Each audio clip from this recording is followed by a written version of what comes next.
Magandang araw po sa inyong lahat. Isa na muling full story ang nais kong ihandog sa mga gilaw nating tagapakinig. Samahan niyo po sana ako sa isa na namang love story na tiyak na magpapa-inlove sa ating lahat. Mga kwento na magpaparamdam ng pusong sugatan, mga pusong sawi at mga pusong puno ng pagmamahal dito lang sa Dear Love. Pero bago tayo magpatuloy, kung bago ka pa lamang sa aking channel ay pakilike po ng aking video. Paklik din ng subscribe button gayon din ang bell icon para lagi kayong updated sa mga parating ko pang uploads. Ang ingay ng lungsod ay tila isang walang katapusang musika sa magulong eskanita ng Barangay San Roque, isang lugar kung saan ang bawat sulok ay amoy usok, tuyong isda at basang semento. Dito lumaki si Rafael. Sa edad na 25, ang kanyang mga kamay ay gasgas at may mga bahid ng langis mula sa talyer na pinapasukan niya sa umaga. Sa gabi naman, iba ang takbo ng buhay. Ang mga kamay na yon ay natutong kumuha ng hindi sa kanya. Isang madilim na nakaraan na pilit niyang tinatakasan. Rafael, yung pusto mo sa karera, baka gusto mong dagdagan. Sigaw ng isa sa mga tambay sa kanto habang hawak ang isang baso ng alak. Ngumiti lang ng tipid si Rafael. Isinukbit ang kupas na backpack sa kanyang balikat at nagpatuloy sa paglalakad. Salamat na lang, Chong. May shift pa ako ngayon sa Union. Kailangan kong mag-overtime. Ito na ang kanyang bagong simula. Isang taon na ang nakalilipas mula nang mangako siya sa kanyang sarili na magbabago. Hindi madali ang maging driver at kargador sa malaking kumpanya ng mga sasakyan. Ngunit para kay Rafael, ito ang unang hakbang para mabawi ang kanyang dignidad. Ang bawat sentimo na kinikita niya ngayon ay may patak ng pawis, hindi ng takot mula sa ibang tao. Samantala, sa kabilang bahagi ng lungsod, kung saan ang mga kalsada ay malalawak at napapaligiran ng mga matatayog na gusaling salamin, pababa naman si Janeline mula sa isang makintab na sasakyan. Si Janeline ay ang nag-iisang anak ng pamilyang Garcia, ang mga may-ari ng pinakamalaking distribution company sa rehiyon. Maganda, edukada at may puso para sa mga manggagawa, isang katangiang madalas pagmula ng pagtatalo sa pagitan niya at ng kanyang ama na si Mr. Garcia. Janeline, tandaan mo, paalala ng kanyang ama habang pababa siya. Nasa administration department ka para matutunan ng pagpapatakbo ng negosyo, hindi para makipagkaibigan sa mga tauhan sa bodega. Alamin mo ang agot mo sa kanila. Opo, Papa. Mahinahong sagot ni Janeline, bagamat may kaunting bigat sa kanyang dibdib. Para sa kanya, ang mga empleyado ay hindi lang mga numero sa logbook. Sila ang buhay ng kumpanya. Dumating ang oras ng tanghalian sa malaking compound ng kumpanya. Dito nagtagpo ang dalawang magkaibang mundo. Naglalakad si Janeline, bit-bit ang ilang mamahalagang papeles nang biglang mawala ng preno ang isang forklift na may kargang mabibigat na kahon ng mga piyesa.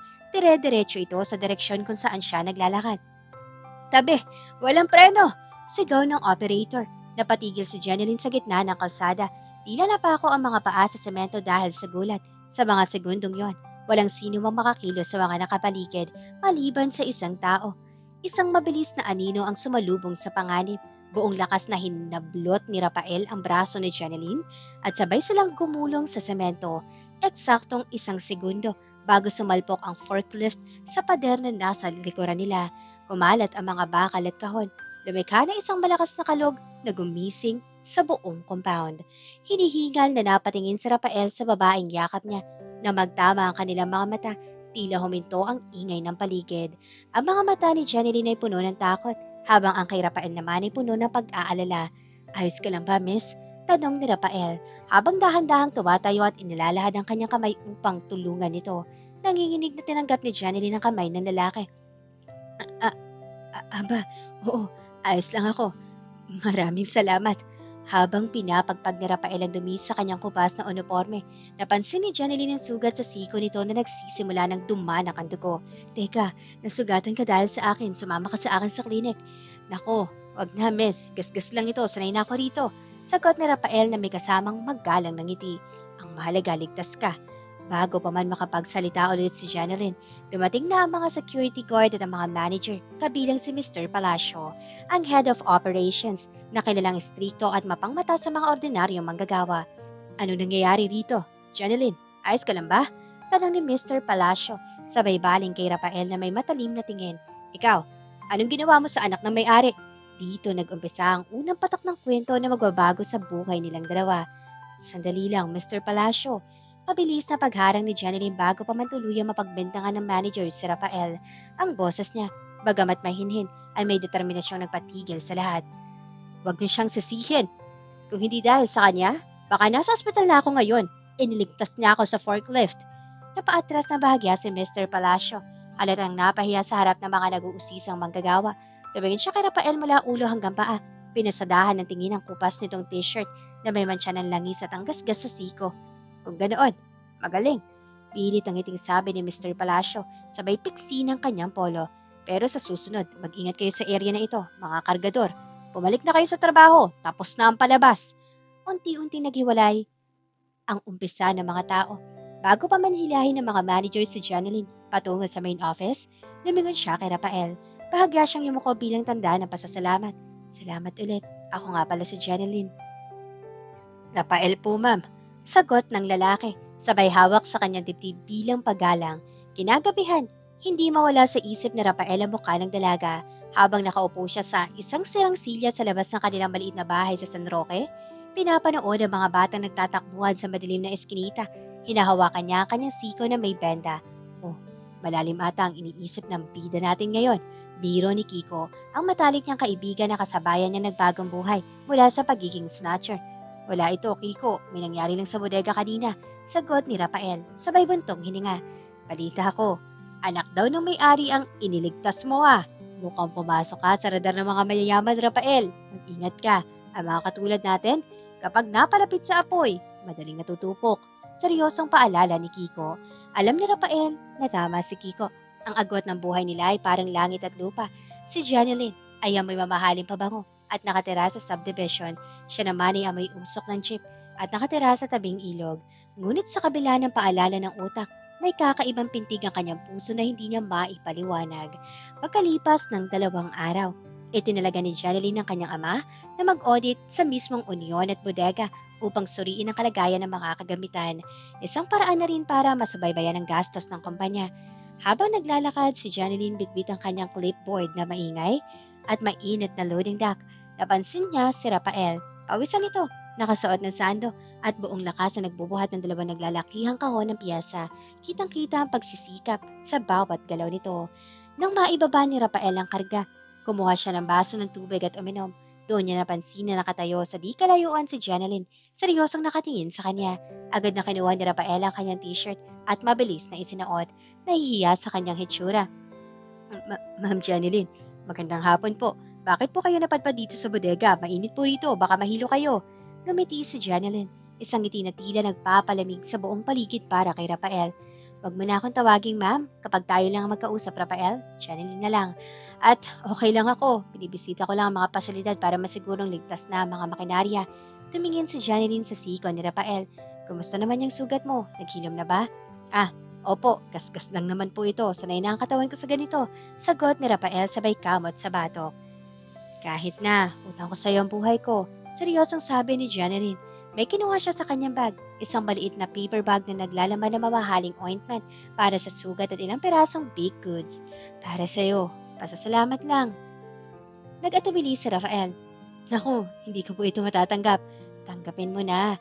Pagpipilit ni Janeline. Sabay lapat ng paper bag sa mga kamay ni Rafael sa sandaling magdikit ng kanilang mga balat. May kuryenteng gumapang sa kanila kapwa nila nararamdaman. Hindi nila alam, sa di kalayuan ay may matatalim na matang nakamasid sa kanila. Si Katrina, ang ambisyosa at tusang field supervisor na matagal nang may lihim na pagtingin kay Rafael at naghahangad na umangat sa kumpanya, ay nakataas ang kilay habang nakatingin sa dalawa. Aba, mukhang pambato ng bodega ang gustong singkutin ng prinsesa. Bulong ni Katrina sa sarili habang unti-unting gumuguhit ang isang mapanganib na ngiti sa kanyang mga labi. Hindi pinalampas si Katrina ang kanyang nakita para sa isang babaeng sanay makuha ang gusto sa pamamagitan ng laro ng kapangyarihan. Ang paglapit ni Janeline kay Rafael ay isang malaking banta. Matagal na niyang sinusuyo si Rafael, ngunit palagi siyang tinatanggihan nito sa maggalang na paraan. Ngayon nakikita niyang madaling napapangiti ng anak ng may-ari ang lalaki, nag-alab ang selos sa kanyang dibdib. Tingnan natin kung hanggang saan ang tapang mo, Rafael. kapag nalaman ng management na umaaligid ka sa anak ng boss. Pulong ni Katrina habang nakasandal sa pader, hawak ang kanyang cellphone. Mabilis siyang kinuhaan ng larawan ng magkasamang sina Janeline at Rafael habang masayang nag-uusap. Mula sa anggulo ng kumuha, mukhang napakalapit ng dalawa sa isa't isa. Isang kwadrado ng maling akala na madaling gamitin bilang sandata. Kinabukasan, habang abala si Rafael sa pag-aayos ng mga hydraulic fluid sa onion, nilapitan siya ni Katrina. May dala itong 2 baso ng palamig at may mapanuring ngiti sa mga labi. Oh, Rafael, magpahinga ka muna. Masyado mong pinapagod ang sarili mo. Sinto ng boses ni Katrina habang iniaabot ang inumin. Salamat Katrina pero tatapusin ko lang itong brake system. Kailangan itong magamit bukas. Sagot ni Rafael nang hindi tumitingin. Patuloy ang pagpihit sa tornilyo gamit ang liyabe. Naupo si Katrina sa tabing toolbox. Pinapanood ang bawat galaw ng binata. Alam mo, balita sa buong admin na madalas ka raw kausapin ni Ma'am Janeline. Ang swerte mo naman. Wala nang mailigtas mo siya. Nakuha mo na ang atensyon ng prinsesa. Napatigil si Rafael. Ibinaba niya ang liyabe at seryosong tiningnan si Katrina. Huwag mong bigyan ng kulay yan, Katrina. Nagpapasalamat lang ang tao dahil sa nangyari sa forklift. Walang anuman yun.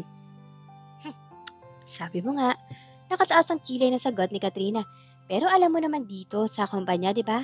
Mabilis ang chismis. At ang mga katulad din ng Mr. Garcia, hindi nila gustong nababahira ng pangalan ng pamilya nila ng mga kwentong bodega.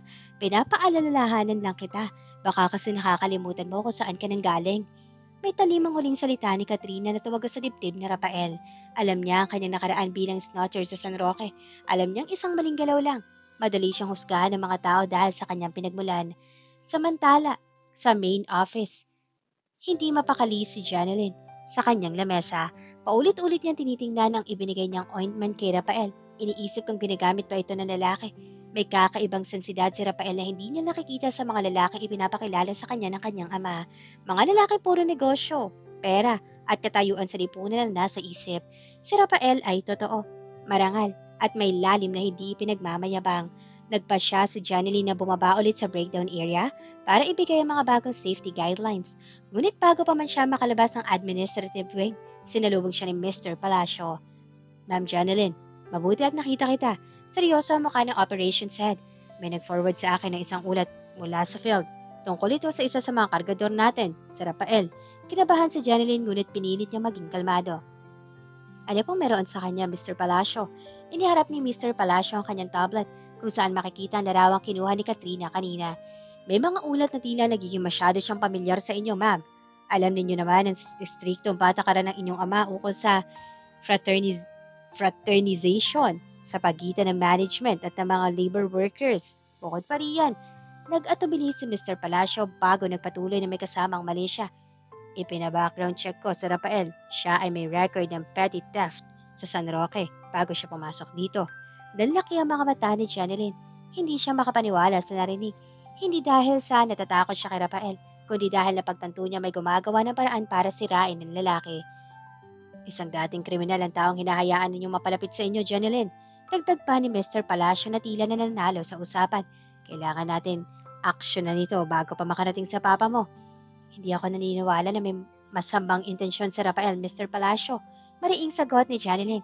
Bagamat nararamdaman niya mabilis na kabog ng kanyang dibdib, inayos niya ang kanyang tayo upang ipakita ang kanyang otoridad bilang anak ng may-ari. At kung ano man ang nakaraan niya, wala na tayo roon dahil pumasok siya rito ng legal at maayos na nagtatrabaho. Pero Janeline, ang kaligtasan mo at ang reputasyon ng kumpanya nakataya rito. Panggigiit ni Mr. Palacio, sabay bawi ng kanyang tablet. Hahayaan ko muna ito lumipas sa ngayon, pero binalaan ko na ang field supervisor na si Katrina na bantayan ang bawat kilos ng lalaking yan. Nang marinig ang pangalan ni Katrina, agad na unawaan ni Janeline kung saan nanggaling ang litrato.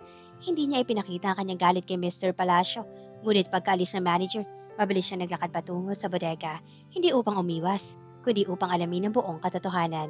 Nadatna ni Janeline si Rafael sa likod ng onyon, malapit sa imbakan ng mga lumang gulong. Naguhugas ito ng kamay na puno ng itim na langis gamit ang sabong panlaba. Rafael, tawag ni Janeline. Napaangat ng tingin si Rafael at agad na kumuha ng basahan upang patuyuin ang kanyang mga kamay. Janeline, bakit ka narito? Akala ko ba bawal na? Ibig sabihin, baka makita ka na naman ng mga boss. Tumingin ng diretso si Janeline sa mga mata ni Rafael. Kinausap ako ni Mr. Palacio kanina. May nag-forward sa kanya ng larawan nating dalawa na nag-uusap at sinabi niya sa akin ng tungkol sa nakaraan mo sa San Roque. Napatigil sa Rafael. Unti-unting nawala ang ngiti sa kanyang mga labi at ang kanyang mga balikat ay tila bumigat. Ibinaba niya ang basahan, ang takot na palagi niyang itinatalaga sa kanyang puso. Ang araw na huhusgan siya dahil sa kanyang mga lumang kasalanan ay narito na. Totoo ba, Rafael? Mahinahong tanong ni Janeline. Walang halong galit kundi purong pag-aalala. Huminga na malalim si Rafael. Tinitigan ang kanyang mga palad na gasgas sa hirap. Totoo, Janeline. Naging snatcher ako. Doon mga panahon na halos mamatay sa gutom ang kapatid ko at walang-wala kami makain.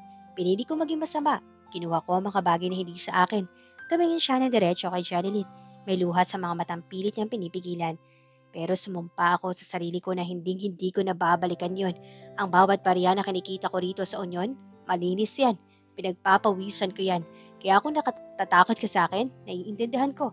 Handa akong mag-resign kung yun ang gusto mo. Katahimikan ang bumalot sa pagitan nilang dalawa habang maririnig ang ingay ng mga makinarya sa di kalayuan. Imbes na lumayo, humakbang si Janeline papalapit kay Rafael. Hindi mo kailangan mag-resign, Rafael. Hindi ako natatakot sa'yo. Ang nakikita ko ngayon ay isang lalaking marangal na pilit na bumabangon. Mas hinahangaan kita dahil doon. Nagkatitigan ng dalawa. At sa kauna-unahang pagkakataon, naramdaman ni Rafael na may isang taong naniwala sa kanya sa kabila ng kanyang madilim na kahapon. Samantala, sa loob ng warehouse office, magkausap si Katrina at si Mr. Palacio.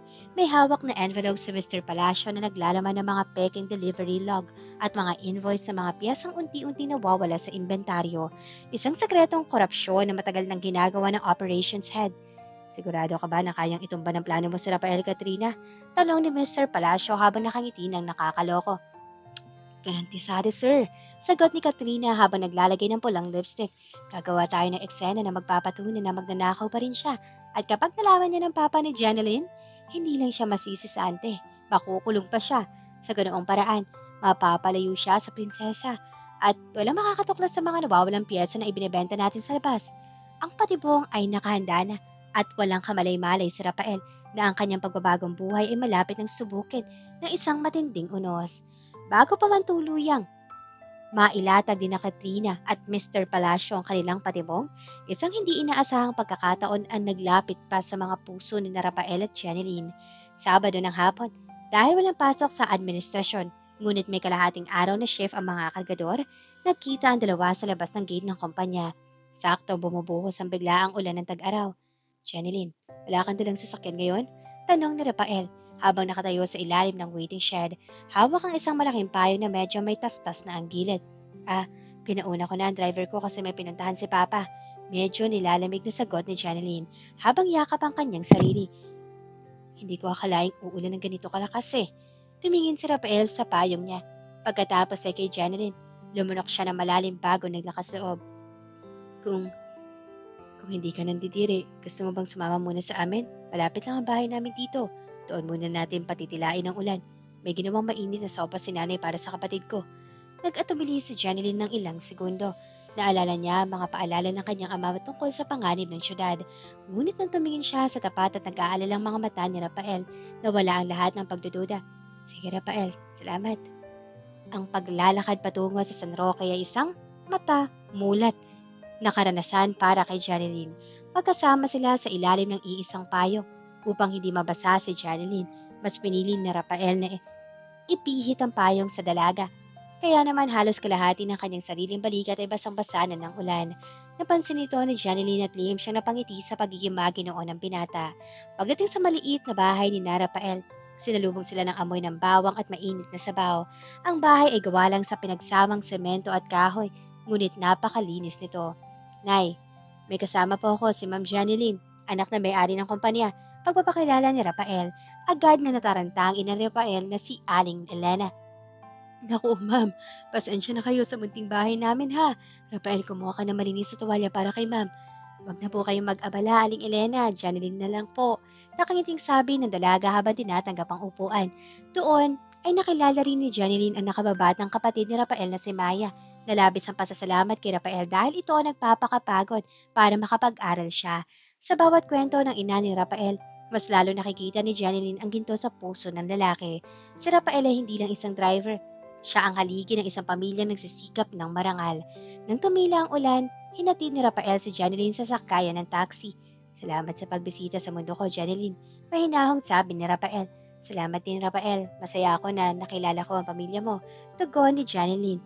Bago sumakay, ang kanilang mga ngiti ay puno ng pag-asa. Ngunit ang ligaya ay mabilis na napalitan. Kinaumagahan ng Lunes. Pagpasok ni Rafael sa bodega. Sinalubong siya ng isang seryoso at mabigat na atmosfera. Nakatayo sa gitna ng loading dock si Mr. Palacio, kasama si Katrina at dalawang security guard. Sa sahig ay nakalatag ang backpack ni Rafael. Anong meron dito? Nagtatakang tanong ni Rafael habang papalapit. Mabuti, at nandito ka na, Rafael. Malamig na sabi ni Mr. Palacio. May nag-report sa akin na may nawawalang isang kahon ng mga mamahaling microchip at control valve mula sa central stockroom kagabi. At dahil ikaw ang huling umalis sa shift, teka sir, wala akong kinuha. Diretso uwi ako ng Sabado. Depensa agad ni Rafael. Kung ganoon, bakit nung ipina-inspection ko ang bag mo kay Katrina bago ka mag-time in, ito ang nakuha namin. Sabay turo ni Mr. Palacio sa 2 piraso ng mamahaling piyesa na nakalabas mula sa bulsa ng lumang backpack ni Rafael. Nanlaki ang mga mata ni Rafael. Tumingin siya kay Katrina na may mapagkunwaring lungkot sa muka. Pasensya na, Rafael.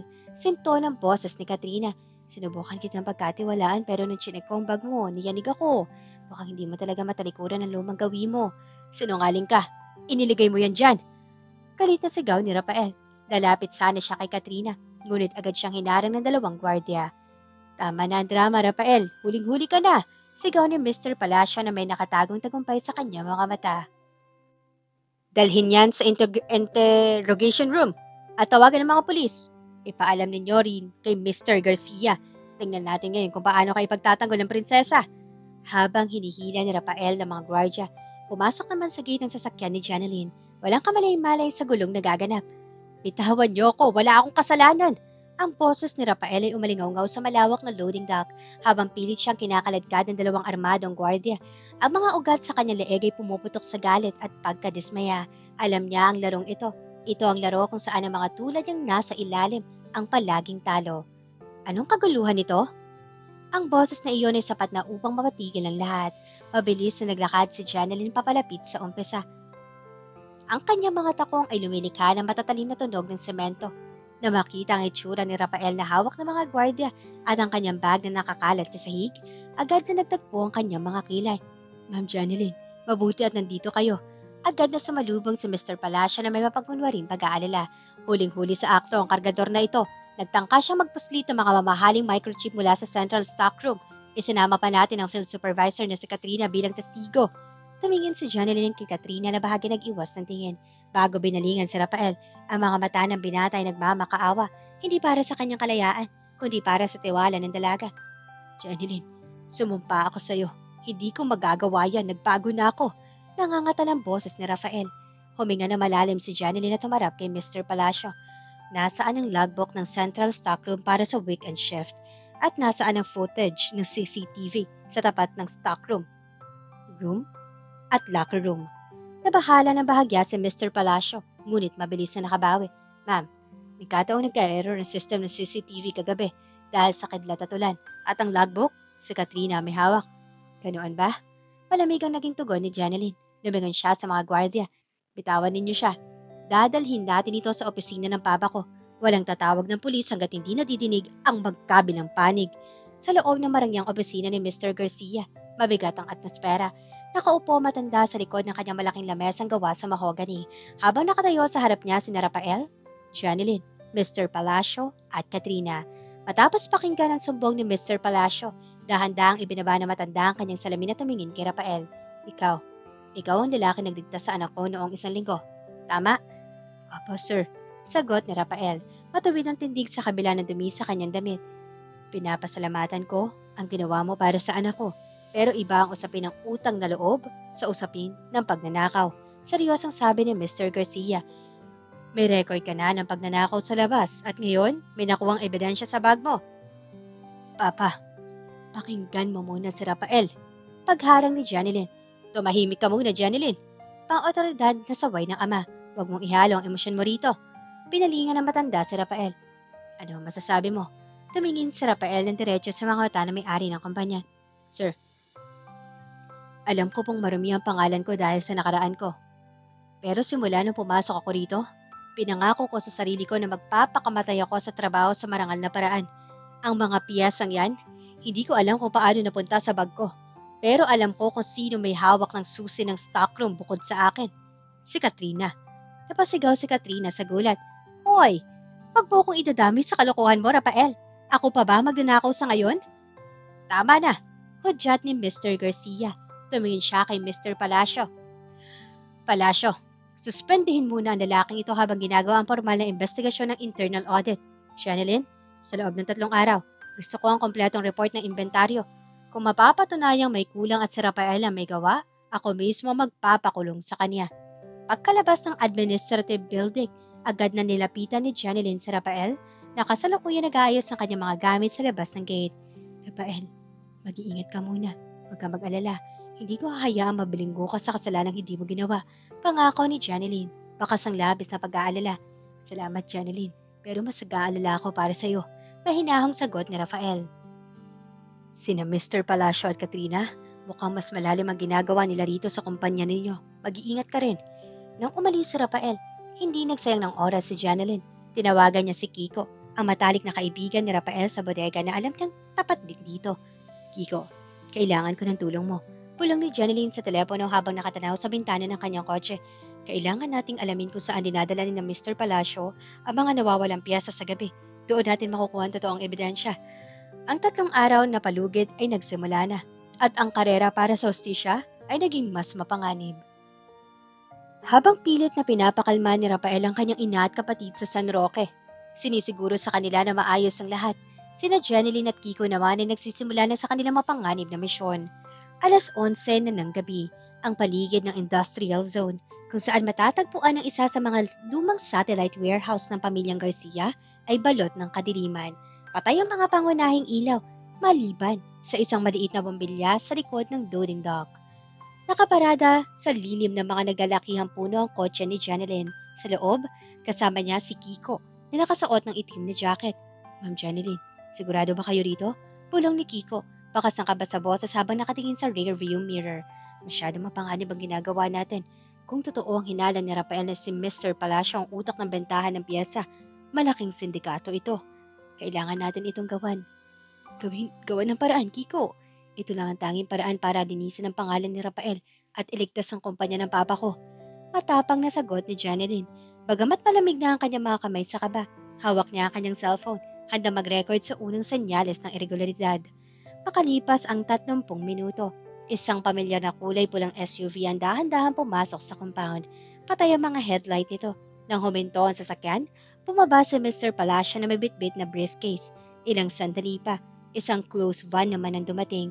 Mula sa likod ng van, lumabas ang field supervisor na si Katrina, kasama ang 2 lalaking hindi empleyado ng kumpanya. Bilis-bilisan ninyo ang pagkagarga. Utos ni Katrina sa mga lalaki habang binubuksan ang likod ng van. Ito ang huling batch ng microchips at mga hydraulic pump mula sa main stockroom. Siguraduhin ninyong hindi ito matutunto ng audit bukas. Lumapit si Mr. Palacio kay Katrina, may nakatagong ngiti sa muka. Magaling, Katrina. Dahil kay Rafael, may perpektong sintosala ang kumpanya. Kahit mag-imbestiga matandang Garcia, ang bagsak ng sisi ay doon sa dating snatcher. Sabi ko sa inyo, sir mayabag na sagot ni Katrina. Isang bato, 2 ibon, sira ang buhay ni Rafael, ligtas pa ang kita natin. Mula sa kanilang pinagtataguan, kitang-kita at rinig na rinig ni Janelyn at Kiko ang buong transaksyon sa pamamagitan ng nakabukas na bintana ng kotse. Buong ingat na itinaas ni Janelyn ang kanyang cellphone at sinimulang i-video ang palitan ng pera at ang pagkakarga ng mga nakaw na piyesa. Nakuha ko na, Kiko, malinaw ang mga mukha nila. Bulong ni Janelyn, nanginginig ang kamay sa galit at takot. Ngunit sa kamalasan, dahil sa sobrang kaba, bahagyang nasagi ng siko ni Kiko ang busina ng kotse. Beep! Isang maikling tunog ang umalingaw sa tahimik na gabi. Sa isang segundo, napatigil sila Mr. Palacio at Katrina. Mabilis na lumingon ang mga kasamang lalaki sa direksyon ng kotse ni Janelyn. Sino yan? May tao roon! Sigaw ni Mr. Palacio sabay turo sa dilim. Katrina, tingnan mo. Huwag ninyong hahayaang makatakas. Ma'am, paandarin mo na ang kotse, bilis! Sigaw ni Kiko habang nakakita ang dalawang lalaki na tumatakbo papalapit sa kanila.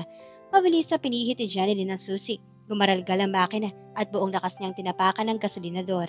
Humiyaw ang mga gulong sa semento habang mabilis silang dumaan sa gilid ng closed van. Bagyang nasagi ang gate ng compound bago tuloy nakalabas sa highway. Sundan ninyo! Alamin ninyo kung sino yon! Naririnig na ang galit na sigaw ni Mr. Palacio sa background habang lumalayo ang kotse ni na Janeline. Ligtas na nakalayo si na Janeline at Kiko. Ngunit alam nilang wala na silang oras na dapat aksayahin. Bukas ng umaga ang huling araw ng palugit ng Mr. Garcia at hawak na nila ang ebidensya na magpapabagsak sa mga totoong kriminal o maglalagay sa kanila sa mas malaking panganib. Mabilis na pinanakbo ni Janeline ang sasakyan patungo sa isang ligtas na gasolinahan na may maliwanag na ilaw. Doon, nanginginig pa rin ang kanyang mga kamay habang sinisiguradong nakasave ang video sa kanyang cloud storage. Ma'am, kailangan malaman ito agad ni Rafael. Mungkahi ni Kiko habang pinapagpag ang sarili. Tiyak na gagawa ng paraan si Mr. Palacio para balik na rin tayo kapag nalaman nilang tayo nakakita sa kanila. Tumango si Janeline. Tama ka, tatawagan ko siya. Pero Kiko, dumiretso ka na muna sa bahay ninyo. Ako na ang bahala mag-ingat ng file na ito.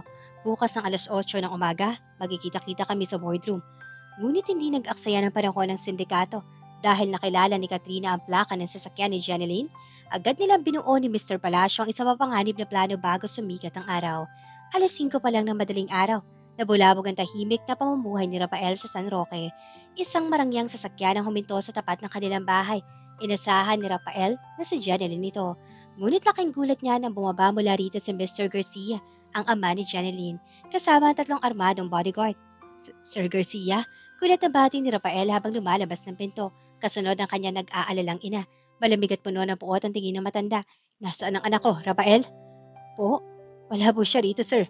Kagabi pa kami huling nagkausap sa telepono. Sagot ng binata, biglang kinabahan. Huwag mo kong lokohin, sigaw ng matanda. Sabay pakita ng isang text message mula sa isang hindi kilalang numero na natanggap niya kaninang alas 3 na madaling araw. Mr. Garcia, hawak ng dating snatcher na si Rafael ang anak ninyo. Kung gusto ninyo siyang makitang buhay, iurong mo ang inventaryo at ihanda ang 5 milyong piso. Ginamit mo ang pagliligtas sa kanya para makuha ang tiwala namin at ngayon ay kinidnap mo ang anak ko? Galit na accusations ng matanda. Nalaki ang mga mata ni Rafael. Agad niyang naintindihan ang nangyayari. Sir, frame up ito. Sina Mr. Palacio at Katrina may gawa nito. May hawak na ebidensya si Janeline laban sa kanila kagabi, kaya nila ito ginagawa. Wala akong papakinggan sa mga kwento mo. Dalhin ang lalaking ito. Utos ni Mr. Garcia sa kanyang mga bodyguard. Bago pa man makalapit ang mga asento, mabilis na lumingon si Rafael sa eskinita. Alam niyang kung magpapakulong siya ngayon, walang magliligtas kay Janeline.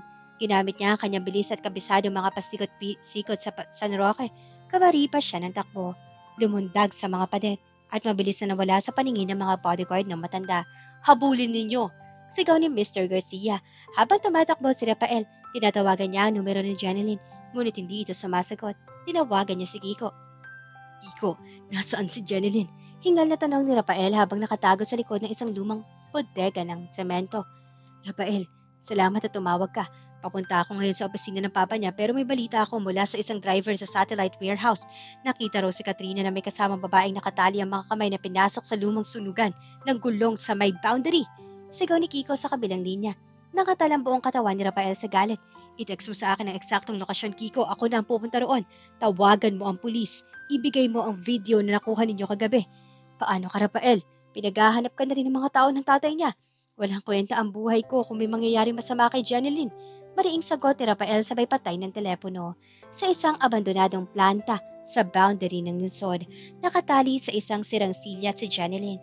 May pasasya sa labi at gulo-gulo ang buhok.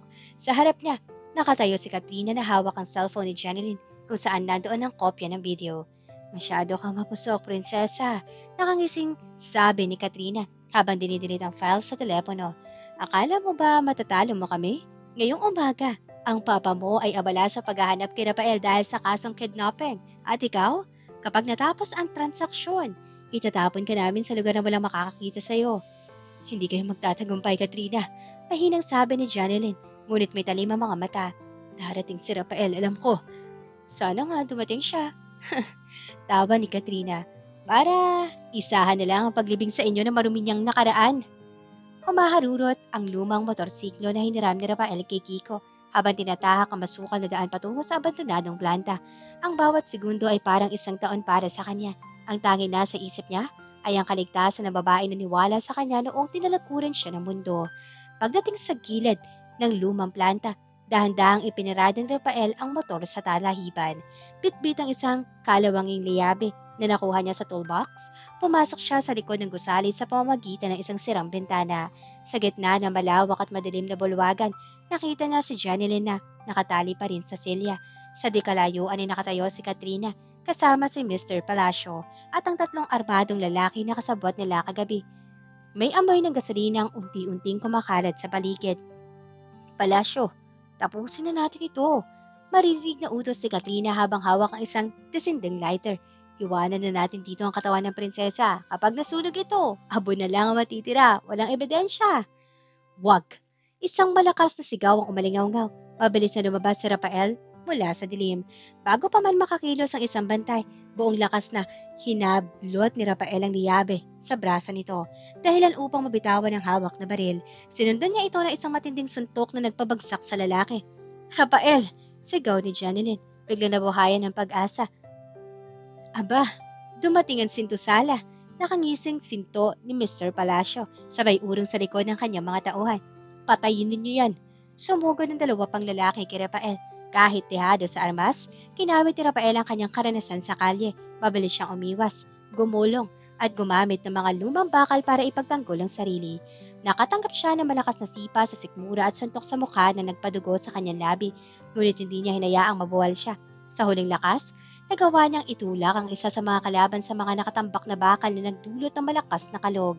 Sa gitna ng kaguluhan, natatarantang ibinato ni Katrina ang sinding lighter sa sahig na may gasolinang nakalatag. Mabilis na gumapang ang apoy. Lumikha ng isang pader ng sunog sa pagitan ni Rafael at ng mga kontrabida. Ang usok ay mabilis na pumuno sa silid. Palacio, takbo! Hayaan mo na sila mamatay dyan! Sigaw ni Katrina. Mabilis na tumakbo ang dalawa patungo sa nakaparadang van sa labas. Iniwan ang nasusunog na planta. Hindi na hinabol ni Rafael ang mga ito. Binaliwala niya ang init at ang batang usok na nagpapaiyak sa kanyang mga mata. Buong lakas niyang tumakbo patungo sa direksyon ni Janeline, na ngayon ay halos mahilo na dahil sa usok. Janeline, kumapit ka!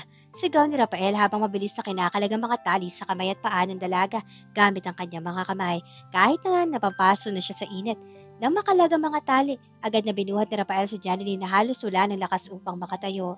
Ang mga kisame ay nagsisimula ng gumuho at ang daan pabalik sa bintana ay hinarangan na ng bagsak na nagliliyab na kahoy. Rafael, hindi tayo makakalabas. Ubo ni Janeline habang nakasubsob ang mukha sa dibdib ng binata. Makakalabas tayo, Janeline, magtiwala ka sa akin. Mariing sagot ni Rafael. Tumingin siya sa paligid at nakita ang isang lumang cargo door na gawa sa makapal na bakal. Ginamit niya ang buong bigat ng kanyang katawan upang salpukin ito. Sa ikatlong bagsak, kasabay ng huling lakas ng kanyang balikat, nabuksan ang pinto. Sabay silang gumulong palabas sa damuhan. Eksaktong segundo bago tuluyang sumabog ang mga natitirang tangke ng gas sa loob ng planta. Hinihingal, natatakpan ng uling at may mga sugat. Napatingin si Rafael kay Janeline na dahan-dahang nagmulat ng mata. Ligtas sila. Ngunit sa paglingon nila sa kalsada, sinalubong sila ng mga nakakasilaw na ilaw ng mga sasakyan ng pulis, kasama ang sasakyan ni Mr. Garcia.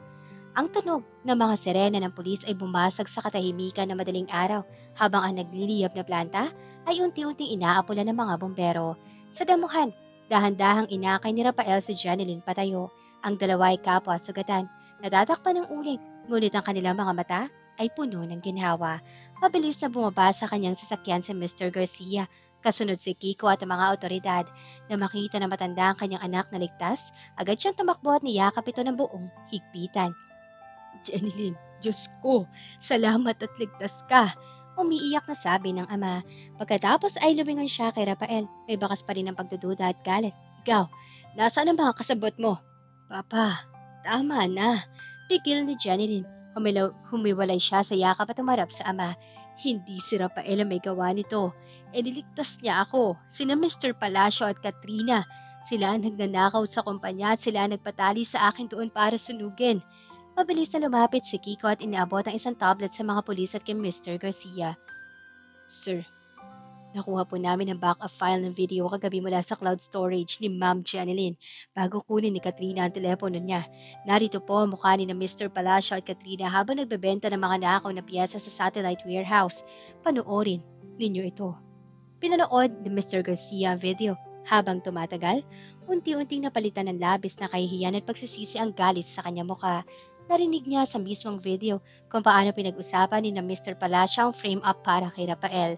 Sa di kalayuan, hinarangan na ng mga pulis ang kulay pulang SUV ni na Mr. Palacio at Katrina na nagtatangkang tumakas sa boundary. Pinalibutan sila ng mga armadong alagad ng batas at sabay na pinirabas sa may posa sa mga kamay.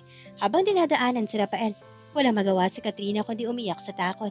Habang si Mr. Palacio naman ay napayoko sa kahihiyan. Nalinis ang pangalan ni Rafael. Ang kanyang nakaraan ay hindi na naging hadlang para makita ang kanyang totoong kulay. Humarap si Mr. Garcia kay Rafael. Sa kauna-unahang pagkakataon, ang mapagmataas na negosyante ay nagbaba ng kanyang tingin. Lumapit sa binata at binitawan ng mga salitang nagbabago sa lahat. Patawarin mo ako, Rafael. Seryoso ngunit may emosyong sabi na matanda. Hinuhusgahan kita dahil sa iyong pinagmulan. Nang hindi ko nakikita na ang taong pinagkatiwalaan ko ang siyang ahas sa aking bakuran, utang ko sa iyo ang buhay na nag-iisang anak ko. Inilahad ni Mr. Garcia ang kanyang kamay. Hindi ninyo kayang presyuhan ang dignidad ng isang dating walang hiya, sir. Pag-uulit ni Rafael sa kanyang binitiwang prinsipyo, ngunit may kasamang magalang ng ngiti habang tinatanggap ang kamay na matanda. Ang mahalaga po, ligtas si Janeline. Makalipas ang isang taon, sikat ng araw ang sumalubong sa makintab na signboard sa tapat ng bagong tayong pasilidad ng kumpanya, Garcia and Logistics Corp's main hub. Wala na si Rafael sa mariming bodega bilang kargador dahil sa kanyang katapatan, kasipagan at talino sa pamamahala ng mga tao. Itinalaga siya ni Mr. Garcia bilang bagong Head of Operations and Logistics, ang posisyong dating hawak ng taong nagpabagsak sa kanya. Ang kanyang lumang uniforme ay napalitan na ng isang malinis na polong barong. Ngunit, ang kanyang mga paa ay nananatiling nakatapak sa lupa. Ang kanyang pamilya sa San Roque ay nakalipat na rin sa isang mas ligtas at maayos na tahanan at si Maya ay malapit na magtapos sa kolehiyo. Sa tapat na malawak na parking lot, nakatayo si Rafael habang pinapanood ang pag-alis ng mga delivery truck. Isang pamilyar na pabango ang dahan-dahang lumapit sa kanyang likuran. Masyadong seryoso ang bagong head of operations natin biro ng isang malambing na boses. Lumingon si Rafael at nakita si Janeline na ngayon ay kasama na niya sa pagpapatakbo ng administrasyon. Mas lalo itong gumanda. At sa kanyang kanang kamay, may kumikinang na simpleng singsing. Isang pangako ng pag-ibig na binuo nila sa gitna ng unos. Iniisip ko lang kung gaano kalayo ang narating ko. Wala nung araw na muntik ka ng masagasaan ng forklift. Nakangiting sagot ni Rafael, sabay hawak sa kamay ng dalaga. Sabi ko naman sa iyo, Rafael. Masayang tugon ni Janeline habang isinasandal ang kanyang ulo sa balikat ng binata. Ang agwat sa pagitan ng dalawang mundo ay madaling tulayan, basta't tapat ang puso na naglalakad. Sa ilalim ng malawak na langit, magkahawak kamay nilang hinarap ang bukas, patunay na ang tunay na pagbabago at pag-ibig ay palaging may matamis at maningning na pagtatapos. At dito na po nagtatapos ang kwento ni Rafael at Janeline. Hanggang sa muli, maraming salamat po.